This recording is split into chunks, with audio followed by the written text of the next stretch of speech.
मित्रों, जो लोग भी मुझे सुन रहे हो और आप इसीलिए सुन रहे हो कि आपको कुछ हो जाए, कुछ अपने का पता चल जाए, तो इस तरह आप मुझे सुनते हो। इसी के लिए तो आपको मैं एक बात कहना चाहता हूँ कि आप एक बात पे राज़ी हो जाओ तो जो आपने चाहा था वो बात हो जाएगी। एक शर्त है, वो शर्त ये है कि आप राज़ी हो जाओ कि आप अज्ञानी है इस बात पर। अगर आप अज्ञानी है, अपने को ये मान लो, तो आपके पास ज्ञान का रास्ता खुल जाएगा, मौलिक ज्ञान का। आपका नैसर्गिक, आपके भीतर जो ज्ञान है, आपके भीतर जो परमात्मा बैठा है, जो आपके भीतर गुरु बैठा है, जो मास्टर बैठा है, वो प्रकट हो जाएगा, क्योंकि वो आपके अंदर है। अगर वो नहीं होता तो आप नहीं होते, तो वो तो है, मगर वो एक ही शर्त पर आपको प्रकट होगा। वो शर्त क्या है कि आपको मानना होगा कि मुझे जो भी अभी तक सुना है, जाना है, माना है, वो एक भ्रम था और मैंने कुछ नहीं जाना और मैं अज्ञानी हूँ। इस बात को स्वीकार करना है और यही परीक्षा होगी, यही आपकी तपस्या होगी। इसी को फेस करना है आपको, क्योंकि कहीं ना कहीं ये बात आपके अंदर है तो आपके आगे आएगी ही, और इसको फेस नहीं करके आप आगे बढ़ गए तो फिर दोबारा ये आपके सामने आएगी और ये समस्या बना रहेगी। तो इसीलिए एक ही बार में आपको राजी करना है कि मुझे कुछ पता नहीं है, और जो भी मैंने सुना है गुरुओं से, शास्त्रों से और कहीं पर से भी, जो शांति की बात सुनी है, जो आत्मा की बात, ध्यान की बात सुनी है, वो मेरी मान्यता थी, वो सच में था नहीं। तो इस किस्म से क्या अपने को स्वीकार कर सकोगे? क्योंकि ये स्वीकार करना ही होगा आपको, क्योंकि बात ये सत्य है। क्योंकि हमको पता नहीं है, ये सत्य है, और पता नहीं है ये बाद में पता चल जाएगा, ऐसी बात नहीं है। जो ऐसी बात बताएगा वो आपको भ्रम में डाल देगा। बात ये है कि आपको कभी भी पता नहीं चलेगा, आप सदा अज्ञानी रहोगे, सदा के अज्ञानी। तो इस बात पर राजी कैसे हो जाए? क्योंकि बड़ी कठिन बात है, अज्ञानी रहना होगा हमको, और कुछ भीतर अहंकार, ये अहंकार घबराएगा फिर। तो इसलिए अहंकार अपनी मान्यताओं को नहीं छोड़ेगा। सबसे पहले तो वो शरीर को नहीं छोड़ेगा, उसमें चिपके रहेगा, फिर विचारों में चिपके रहेगा, फिर सांसों में चिपके रहेगा, फिर आपने सबसे इसको अलग कर दिया तो फिर वो विचारों में चिपका रहेगा, आपके थ्योरी पे, आपने सुनी मानी हुई बात पे, और आपको भरमाता रहेगा। आपको पता नहीं होगा, आपको लगेगा कि मैंने जाना है, ठीक है ये बात, और माइंड आपको चकमा दे देगा। वो आपको भ्रम की एक दुनिया क्रिएट कर देगा, जिसको वो बोलेगा सत्य है, और आप मान लेंगे कि मैंने जान लिया, सत्य यही है, और आप बोलने लगेंगे सत्य ये होता है। तो इस तरह का माना हुआ सत्य नहीं होता है भाई, हो नहीं सकता। हम जीवन को जान नहीं सकते। क्यों जान नहीं सकते? क्योंकि जीवन बड़ा विराट है, और जानने के लिए हमारे पास बहुत छोटी व्यवस्था है। जानने के लिए हमारे पास छोटी सी आँख दी हुई है, 2 कान दिया है और कान से सुन के मस्तिष्क में उसको समझने का उतना क्षमता दिया है। तो वो कान बहुत नज़दीक का ही सुनेगी, आँख और नज़दीक का ही देखेगी, और आप जो है आपके पास जो भी सत्य को जानने का यंत्र है, व्यवस्था है आपके पास, वो बहुत सीमित होगी, क्षुद्र होगी, वो जान नहीं पाएगी। विराट है जीवन, हम कल्पना भी नहीं कर सकते हैं कि कहाँ पर ये जीवन खत्म होगा और आकाश कितना बड़ा है। जितना भी बड़ा हो सकता है हम कल्पना नहीं कर सकते। तो इतने बड़े सागर में हम हैं और हम ये मान रहे हैं कि हमने जीवन को जान लिया।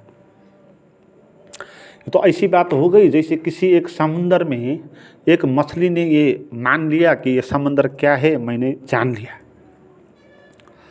मैंने इसका चक्कर लगा लिया। मगर वो चक्कर लगा नहीं सकेगी, वो मर जाएगी, थक जाएगी।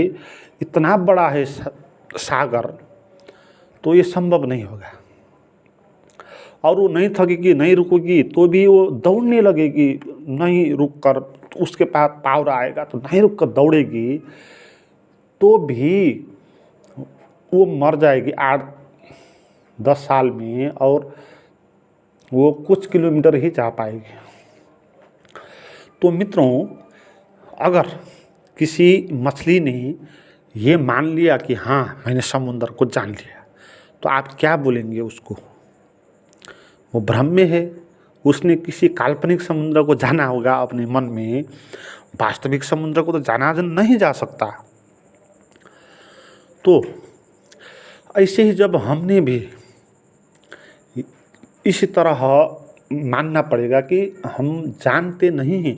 अगर हम जानते हैं, इस तरह सोचेंगे कि जैसे कि बहुत गुरु और प्रवचन देने वाले लोग ये कहते हैं कि उन्होंने जान लिया कि गोलोक होता है, ऐसा ऐसा होता है, और भगवान ऐसे होते हैं, और हमको ये नियम करना होगा, हमको ये फल मिलेगा। इस तरह राशि फल है ना, इस तरह जो आपको बात बताते हैं, तो वो लोगों ने माना है कि उन्होंने जान लिया है ना। तो उन्होंने अगर ये माना है जान लिया, तो एक मछली ने जैसे माना कि समुद्र को जान लिया, तो उसी तरह उसका भी जीवन होगा। हाँ, कुछ चमत्कार वो दिखा सकेगा, वो फर्क बात है, मगर जीवन को उसने जाना है, ये बोल दिया। तो मुझे भी बहुत अजीब लगता है कि लोग कैसे कह सकते हैं कि बात ये है, ये सत्य है, मैंने जान लिया। और बहुत क्षुद्र से क्षुद्र लोग भी ये बात कहते हैं। एक बहुत ही क्षुद्र आदमी जिसके पास कोई प्रतिभा नहीं है, कोई क्षमता नहीं है, क्रिएटिविटी नहीं है, एकदम बिल्कुल मशीन जैसा आदमी है, वो भी खुद को कहेगा कि मैं जानता हूँ। उसको आप हरा नहीं सकोगे। अगर उसके पास तर्क जाने लगोगे आप, तो वो हर तरह से अपने को ठीक साबित कर देगा। तो अचंभित बात है ना कि कोई मान ले कि मैं जानता हूँ। कैसे जान सकता है? असीमित को जान सकते हैं क्या कोई? आकाश को कोई जान सकता है क्या? कहाँ तक है? तो अध्यात्म का अर्थ ये नहीं है कि आपको किसी बात को जनवा दे।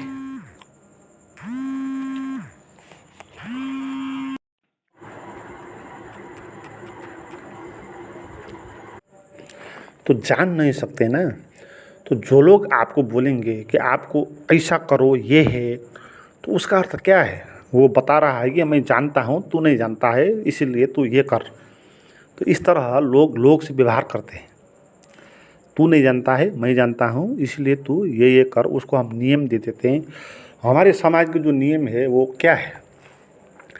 किसी एक शक्तिशाली आदमी ने ज़बरदस्ती थोपी हुई व्यवस्था है, उसी लीक पर लोग चलते आ रहे हैं। तो इसीलिए आदमी का जो आंतरिक विकास था वो हो नहीं पाया। आदमी भौतिक रूप से तो बहुत उसने विकास कर लिया, मगर आंतरिक रूप से वो अभी वही है जहाँ पर जंगल में वो था। उसी किस्म की उसके पास वृत्तियाँ हैं। तो जो लोग आपको ये बोलेंगे कि ये बात ठीक है, वो बोल नहीं सकते। नियम दिया नहीं जा सकता। नियम देना एक पाप है जीवन को। हमारे पास कोई अधिकार नहीं है तो किसी को बोलना कि ये करना चाहिए। हमने खुद को जो माना है ना कि हम जानते हैं, वो बात ही गलत है। हमको ये बोलना चाहिए था कि मुझे पता नहीं है जीवन के बारे में, सुनी बात है ये, ठीक है, रिसर्च करेंगे। तो उसने ये बात बता दी, कृष्णमूर्ति ने ये बता दी, ओशो ने ये बता दिए और फलानों ने ये बता दिए, तो सभी ने इसके बारे में बताए। तो उस किस्म से जो अपना भीतर का अज्ञानता का अनुभव करेगा, वो बोलेगा नहीं जानता हूँ, तो फिर उसको पता हो जाएगा। जानने का अर्थ ये नहीं होगा कि उसने देख लिया कि कैसा है ना। जो लोग बताते हैं ना कि भगवान को देख लिया, आत्मा को देख लिया, तो इस किस्म का देखना थोड़ी होगा कि आपने आँख देख लिया, उसका नाक देख लिया, कान देख लिया। इस तरह का देखना नहीं होगा। तो मुक्ति या साक्षात्कार का अर्थ क्या होगा? तो उसका अर्थ, असली अर्थ यही होगा कि आप जो है अस्तित्व में, जीवन में डूब गए, लीन हो गए। आपको पता नहीं है, जैसे मछली है, बड़ा सागर है, जान नहीं सकती, तो वो बात ही छोड़ देती है। उसको पता भी क्यों होना चाहिए? जीवन पता होने के लिए नहीं है, ये बात आप समझ लें। मगर हमको ऐसी शिक्षाएं समाज देता रहता है और गुरु भी ऐसे ही शिक्षा देता है कि किसी बात को जानना है, मगर जीवन जानने के लिए नहीं है। जीवन तो डूबने के लिए, नृत्य करने के लिए, उत्सव करने के लिए, सेलिब्रेशन करने के लिए, क्रिएशन करने के लिए है। जैसे सागर के पास इतनी बड़ी समुंदर है, तो सागर को इतना बड़ा समुंदर इसीलिए नहीं मिला कि वो इसको जान सके, है ना। आप बात समझ लें, उसको वो समुंदर इसीलिए मिला है ताकि वो समुंदर में डूब सके, उसमें लीन हो सके, उसका आनंद ले सके, है। और उसके लिए अंतहीन स्वतंत्रता हो, सीमा ना हो, पानी का सीमा ना हो। पानी में रहती हो तो पानी पानी हो जाए उसके लिए, तो परम स्वतंत्रता। तो इसीलिए उसको वो मिला है। तो जानना, जब मछली जानने के लिए चलेगी तो वो फिर असली बात भूल जाएगी। असली बात ये थी कि उसमें डूबना था, उसमें मस्त होना था। आपको मस्त होना पसंद होता है कि जानना पसंद होता है? आपको किसी प्रेम और किसी भक्ति में डूबना और उसमें आनंदित होना, ये बात आपको ज़्यादा अच्छी लगती है कि आपको विश्व में सबसे ऊंचा जगह किधर है, विश्व में सबसे निचला जगह किधर है? तो इस किस्म की इन्फॉर्मेशन जानना आपको पता होगा, मज़ा आएगा। आप जानने के लिए नहीं है इधर, तो जान के आप क्या करेंगे? तो विश्व में अगली छोटी ज़मीन यहाँ है, जान लिया तो उससे आपको कुछ नहीं होगा। तो इसलिए जानने के लिए नहीं होता है जीवन, है ना। जीवन तो जीने के लिए होता है ना। तो जीना माने जानना नहीं। जीने का अर्थ ये है कि आप खुल के जी रहे हैं, नृत्य कर रहे हैं, कुछ क्रिएशन कर रहे हैं, कुछ गा रहे हैं, कुछ खुश हो रहे हैं। तो ये बात है, जीवन को जानने का अनुभव, ये बात है। तो जीना है, तो जो जीना हमारा इस तरह का होगा कि हमको पता नहीं होगा। जैसे संत बुल्ले साहब बोलते हैं, मैं क्या जानूं, मैं कौन हूँ। तो मछली क्या जाने कि वो कौन है? और जो भी हो, मस्ती है, मस्ताना है, डूबना है, आनंदित हो जाना है, उत्सव को फैलाना है, खुद को भी दूसरों को भी, है ना। तो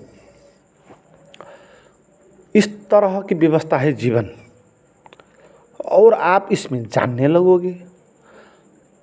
ये जानना ऐसा है जैसे कि कोई प्रेम को जानने के चले गया और वो किसी फूल को देखा, बहुत सुंदर है बोल दिया किसी ने, और उसने जानने के लिए चला गया वो कहाँ पर है सुंदरता, और फूल को लेकर किसी प्रयोगशाला में परीक्षण करके उसका पत्र को निचोड़ के वो देख रहा है कि सुंदरता किधर है। तो जानने का अर्थ ये है, जान के आप सुंदरता नहीं जानोगे, जान के तो आपके हाथ में कुछ नहीं आएगा। तो फूल का जो सौंदर्य है वो जानना नहीं है ना, वो रमने के लिए, वो प्रेम के लिए है, वो ब्यूटी है, उसका कोई गणित नहीं होगा। तो जीवन इस किस्म की व्यवस्था है। और आप बोल रहे हैं कि मैं जानता हूँ, मैं हूँ। मैं जानता हूँ का क्या अर्थ है कि मैं हूँ, अगर मैं नहीं जानता हूँ तो मैं भी नहीं होगा। तो इसीलिए है जो बात नहीं जानता हूँ ये बोलने वाली है, उससे ज़्यादा लाभ होता है, क्योंकि रास्ते खुल जाते हैं वहाँ से। और एक ब्यूटी के, गणित के नहीं, ब्यूटी की, जानने की नहीं, जीने की एक आयाम आपके जीवन में आएगा, एक जीवन का आयाम।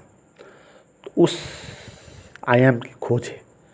तो मित्रों, उसी आयाम में ले जाने वाली आपको गाइडेड मेडिटेशन की प्राइवेट कुछ साधना मेरे पास है।